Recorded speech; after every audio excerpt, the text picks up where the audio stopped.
जी अस्सलाम वालेकुम। Government of Pakistan ने एक लिस्ट रेडी की है जिसके अंदर 6 पॉइंट्स है जिसके ऊपर गौर किया जा रहा है। ये 6 पॉइंट फोकस कर रहे हैं प्रॉपर्टी टैक्स से रिलेटेड, जिसमें रिडक्शन अनाउंस करने की बात की जा रही है। ये लिस्ट तैयार की गई है आईएमएफ के लिए, और इससे पहले भी हम मल्टीपल वीडियोस में डिस्कस कर चुके हैं कि गवर्नमेंट एक रिलीफ पैकेज अनाउंस करने की बात करी प्रॉपर्टी टैक्स से रिलेटेड, लेकिन हर दफा आईएमएफ की कोई रिक्वायरमेंट सामने आ जाती है और उसके बाद प्रॉपर्टी टैक्स की जो रिलीफ पैकेज है उसके ऊपर कोई डिस्कशन नहीं हो पाती। अब इस लिस्ट में जो सिक्स्थ पॉइंट है वो रिलेट कर रहा है ऐसे लोगों के ऊपर जो फर्स्ट टाइम घर परचेज करना चाह रहे हैं। उनके लिए एक अच्छा पैकेज है जो कि गवर्नमेंट अनाउंस करने की बात करी है, उसके ऊपर भी हम डिस्कशन करेंगे। स्टार्ट करते हैं वीडियो को। सबसे पहला पॉइंट रिलेट कर रहा है आपका 236C और 236K। ये दो टैक्स हैं जो कि आपने पे करने होते हैं at the time of purchase and sale.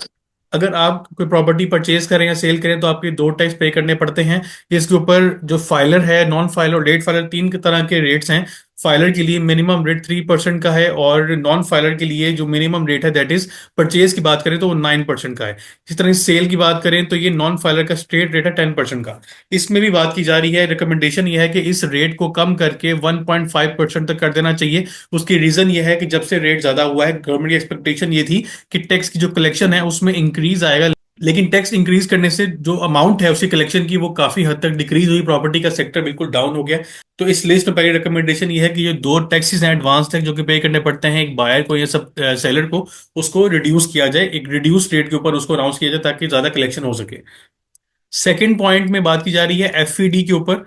अगर आप फर्स्ट टाइम किसी कंस्ट्रक्टर डेवलपर से प्रॉपर्टी परचेज करते हैं तो आपको एफईडी पे करनी पड़ती है।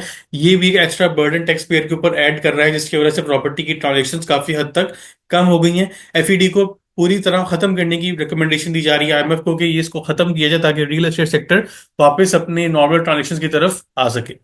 इसके बाद थर्ड पॉइंट में एक लिमिट रिकमेंड की जा रही है नॉन फाइलर के लिए, जो कि 1 करोड़ पे की है। कि अगर नॉन फाइलर को प्रॉपर्टी परचेज करना चाहता है तो 1 करोड़ तक ऐसी अमाउंट हो जो कि अगर वो इन्वेस्ट करता है किसी प्रॉपर्टी में तो उसको कोई क्वेश्चन ना किया जाए रिगार्डिंग सफिशिएंट रिसोर्सेज। जो कि फाइनेंस एक्ट 2024 के बाद जो इनकम टैक्स अमेंडमेंट अनाउंस की गई थी उसमें एक नई रिक्वायरमेंट थी कि सफिशिएंट रिसोर्सेज आपके पास नहीं होंगे तो प्रॉपर्टी परचेज नहीं कर सकते।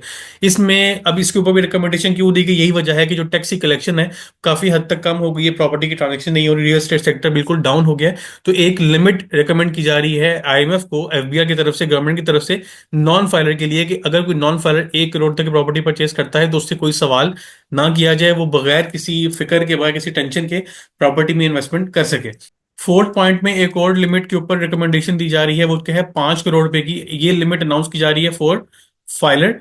अब फाइलर के ऊपर यहाँ पे क्योंकि वो वेल स्टेटमेंट अपनी फाइल करता है और रिटर्न फाइल कर रहा होता है, उसके लिए नई रिक्वायरमेंट क्या है कि वो सफिशिएंट रिसोर्सेज के बारे में बताए तो वो ट्रांजेक्शन कर सकता है। इसके ऊपर भी ये रिकमेंडेशन दी गई है आईएमएफ को कि वो उसमें गवर्नमेंट को अलाउ करें कि ये जो लिमिट है ट्रांजेक्शन की नॉन फाइलर के लिए 1 करोड़ और फाइलर के लिए 5 करोड़ तक की सेट कर दिया है कि 5 करोड़ तक अगर वो फाइलर प्रॉपर्टी परचेज करता है तो उससे कोई क्वेश्चन नहीं किया जाएगा रिगार्डिंग सफिशिएंट रिसोर्सेज। ये सिर्फ इसीलिए किया जा रहा है कि जो टैक्स की कलेक्शन है उसको बेहतर किया जाए, लोग ज्यादा से ज्यादा इन्वेस्टमेंट करें और रेवेन्यू बेहतर हो गवर्नमेंट का, जो कि पिछले 1 साल से काफी हद तक कम हो गया है regarding property and real estate transaction. Fifth point में रिकमेंडेशन दी जा रही है regarding overseas Pakistanis. Overseas Pakistanis को जैसे आपको मल्टीपल वीडियोस में डिस्कस कर चुके हैं कि एक एग्जाम्पशन अवेलेबल है हायर रेट से। मतलब अगर कोई ओवरसीज पाकिस्तानी है, वो प्रॉपर्टी सेल करना चाह रहा है या प्रॉपर्टी परचेज करना चाह रहा है, उसको ये टैक्सेस पे करने पड़ते हैं। अगर उसके पास नाइकोप है या दूसरा डॉक्यूमेंट पीओसी है तो उसको एक रिडक्शन अवेलेबल है कि उसको नॉन फाइलर भी होगा तो फाइलर का रेट अप्लाई होगा, उसको नॉन फाइलर का हायर स्लैब रेट पे नहीं करना पड़ेगा। लेकिन उसके लिए उसको एक एप्लीकेशन लिखनी पड़ती है कमिश्नर को, जो उसके ऊपर अप्रूवल देता है आफ्टर वेरिफिकेशन। अब ये जो एप्लीकेशन का प्रोसेस है ये अभी अगर देखा जाए तो ये थोड़ा सा स्ट्रीमलाइन करने की जरूरत है, क्योंकि इसमें मैनुअल इंटरवेंशन अभी है। कोई एक बंदा यहाँ पे आपके पास अवेलेबल होना चाहिए पाकिस्तान में जो आपके बिहाफ पे जाके कमिश्नर को या आपके लॉयर के साथ आपके डॉक्यूमेंट जमा करवा सके।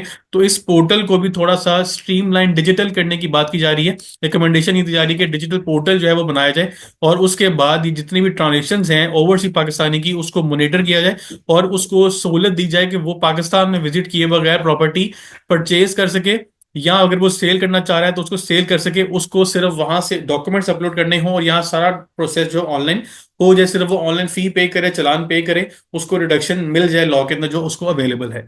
लास्ट पॉइंट जो कि सबसे अहम है, उन लोगों से रिलेट कर रहा है जो कि फर्स्ट टाइम घर परचेज करना चाह रहे हैं, जिनके सीएनआईसी के ऊपर पहले कोई प्रॉपर्टी रजिस्टर्ड नहीं है।